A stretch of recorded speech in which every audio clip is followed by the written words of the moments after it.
Hey, sixth graders, again, we're going to multiply decimals here. We did this one in class, but remember the first step is to estimate. So we want to estimate our question. We want to find out which one it is closest to, and 1.8 is closest to 2 times, and then what we want is 0.9, and 0.9 is closest to 1, so we do 2 times 1. 2 times 1 equals 2, so our estimate is 2. The next step is to number 2, multiply without decimals. So take the decimals out. We want to do 18 times 9.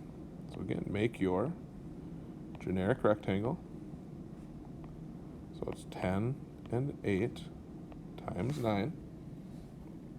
Multiply your numbers, 72. We're going to add them together. We're going to get 190 plus 72.